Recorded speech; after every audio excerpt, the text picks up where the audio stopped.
And speaking of Iceman cometh, we cometh to the Iceman.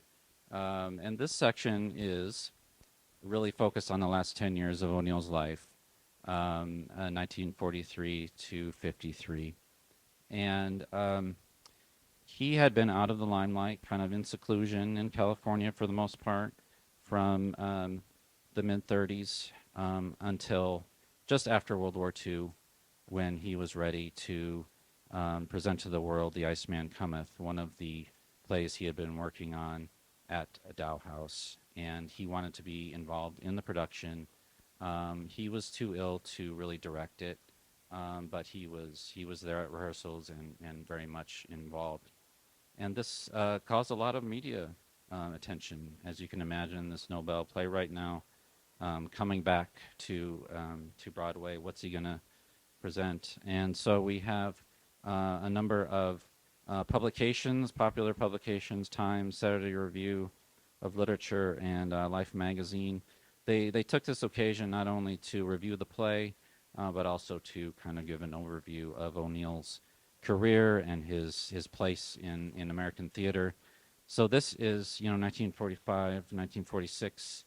Young playwrights are coming out that are kind of, creating attention from the press. Arthur Miller being one, Tennessee Williams being another. These young playwrights that are, of course, very heavily influenced by O'Neill, but O'Neill's been out of the limelight, so he is back. And we have an original poster here from that production as well. The critics were not wild about it. For the most part, it kind of got mixed reviews. It's very long and very dark. It's set in New York City in a saloon. A bunch of dead end alcoholics, and the country really wasn't in the mood for this kind of play at the time. This is right after World War II, and my understanding is O'Neill really had an opposite reaction to World War II that the country as a whole did.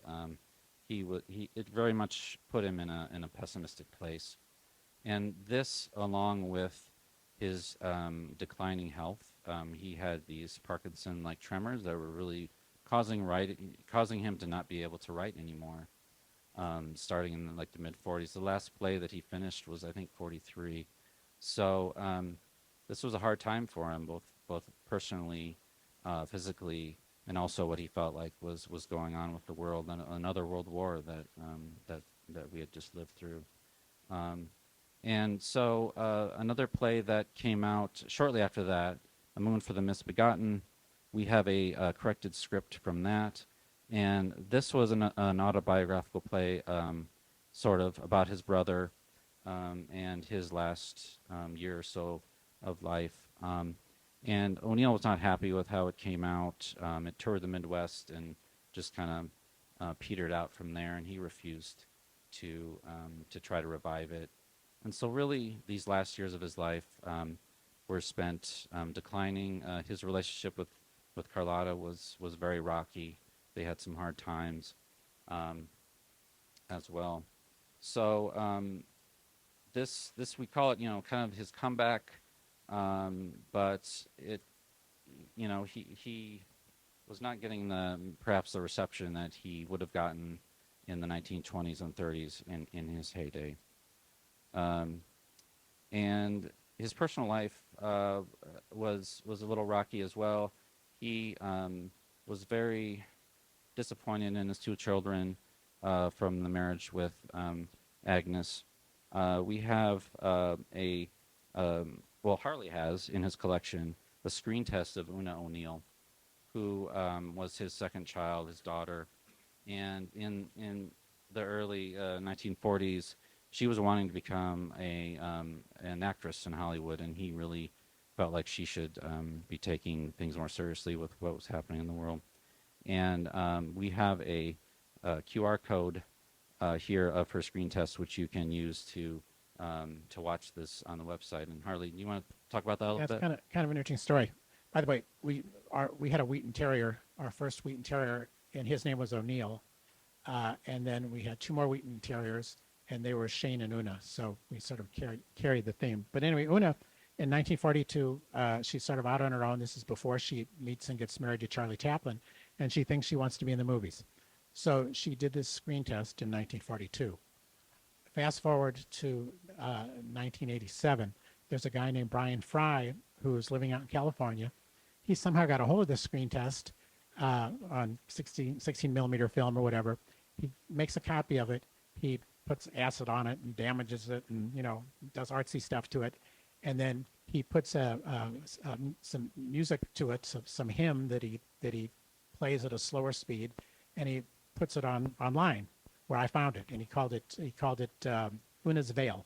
It's actually kind of neat, and you see this snap, crackle, and pop with Una in the background, and you hear this music, and it goes on. And I kind of like that, so I contacted him and said, hey, can I put this on my, E. O'Neill TV, the video part of the website? I think people would be interested in it. And he said, sure, you can do that. He says, but you know what? I've got the original screen test. I'm not using the 16 millimeter film if you want it. I said, yeah, I want it. Great. So he sent that to me, and I took it to Schiller's and I said, hey, can you guys digitize this for me? And I get a call, and they say, we're digitizing, but there's sound on this too, right? And I said, no, I didn't know that. So I get it, and it's the screen test, the sound. She's talking, people are talking to her, and I put that on the website. That same year, there was a local theater company that did a production, an O'Neill production. It was called Now I Ask You, and it actually is probably also a comedy. It's probably his other comedy, and we could never find that it had ever been produced before. So we made a big deal of it, that it was being produced here in St. Louis, and I invited O'Neill's daughter, Sheila O'Neill, who we talked about, and also Dallas Klein, who was Agnes's niece, who was the one that gave me the poem, sold me the poem, to come to it, and they came, and it was really, some other O'Neill people came, and it was really a nice event. We happened to be sitting around, and Dallas and Una were first cousins, and they spent a lot of time together. And I said, did you ever see her screen test? It's on the website. And she said, no, I said, so I pulled it up, and I played it for her, and she says, that's not how she sounded. She didn't sound like that. And what happened was, it's somewhere in when it was digitized or whatever, the playback speed got changed. And so we played with it, and actually the pitch of her voice was a whole lot lower than I had it.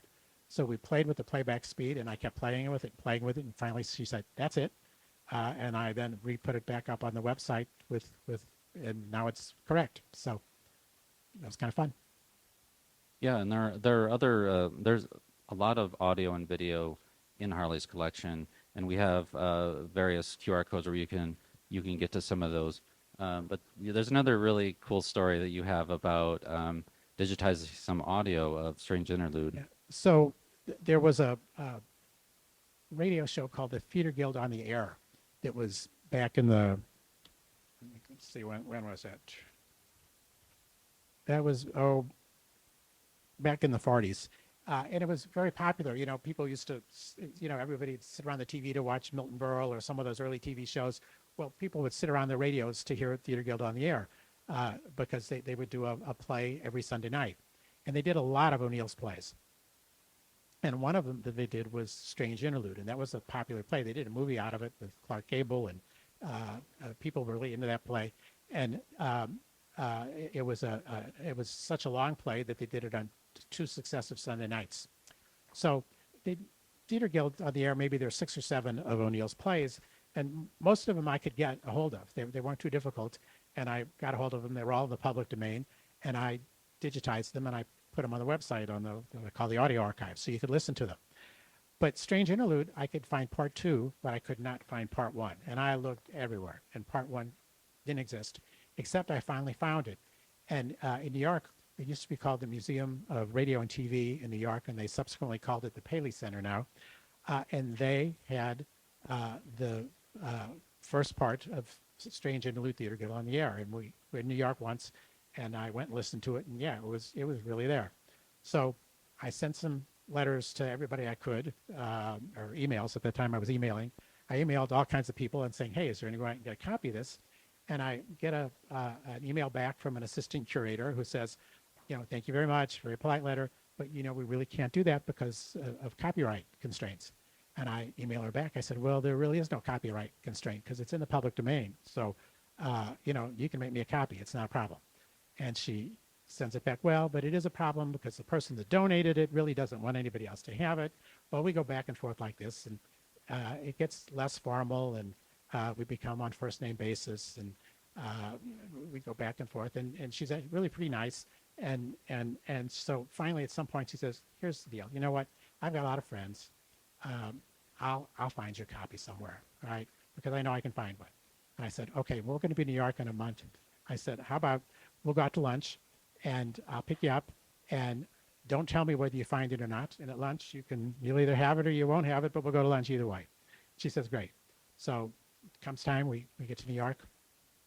And that day I meet her at the museum, and we walk a block or two to where we're having lunch. And I knew she wasn't going to find it anywhere. And she pulls a thumb drive out of her purse and says, here it is. And I said, where did you find that? And she says, well, one night when everybody was gone and it was dark, I had this handheld device, and I played our copy, and I recorded it for you, which was, she could have got fired for that. And so, I paid for lunch. And so there's now a copy of both Part 1 and Part 2 of Strange Interlude on the website. Just so you know, Harley, I'll digitize them if you buy me lunch as well. Hey, not a problem. I want to point out a couple things in this case, or a few things related to O'Neill's personal life. One being an inscribed Armed Forces edition of his selected plays. So this is World War II era, and it is inscribed to Jane Caldwell. And she was a daughter of a friend of Carlotta's who I think became O'Neill's typist. And they kind of had a little flirtation going. You want to talk about that? I can't talk this way. I have to switch. Yeah. So,